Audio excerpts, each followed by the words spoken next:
Welcome to Tamil life mastery. Chola தேசம் நோக்கி பயணம் செல்வோமா தோழர்களே? இன்னைக்கு நம்ம தமிழரின் பெருமை பேசும் சோழர் பேரரசியின் வரலாற்று பயணத்தை தொடங்க போறோம். இப்படிப்பட்ட வரலாற்று உள்ளடக்கங்கள் வேண்டும்னா தயவு செய்து சப்ஸ்கிரைப் பண்ணிக்கோங்க.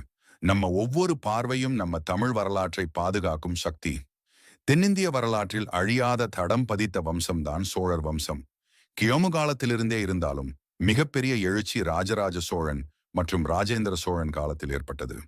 தமிழகத்தின் கரை, கலாச்சாரம், காவேரியின் வளம் இவை அனைத்தையும் தாங்கி உலகத்துக்கே பெருமை சேர்த்த பேரரசு இது. காவேரி டெல்டாவில் துவங்கிய இந்த பேரரசு தமிழகம், இலங்கை, மாலத்தீவு, மலேசியா, இந்தோனேசியா வரை தன் ஆட்சி குரலை எடுத்துச் சென்றது. சோழர்கள் சிறந்த படைத்திறன் கொண்டவர்கள் மட்டுமல்ல, சிறந்த நிர்வாகிகள், அமைப்பாளர்கள், கலைஞர்கள். அதற்கு நிரந்தர சின்னம் தஞ்சை பெரிய கோவில். ஒரே மலைப்பாறையை வெட்டி உருவாக்கிய அந்த கோபுரம் கட்டப்பட்ட காலத்தே உலகையே ஆச்சரியப்படுத்தியது. இதை கட்டிய ராஜராஜ சோழன் ஒரு மன்னர் மட்டுமல்ல, ஒரு கலைக்காரரும், ஒரு கனவு காண துணிந்த தமிழனும். சோழர்களின் நவீன கடற்படை, வலுவான நிர்வாகம், கிராம சபை நடைமுறை போன்றவை நூற்றாண்டுகள் கடந்தும் உலகை கவரும் அளவுக்கு முன்னோடியானவை.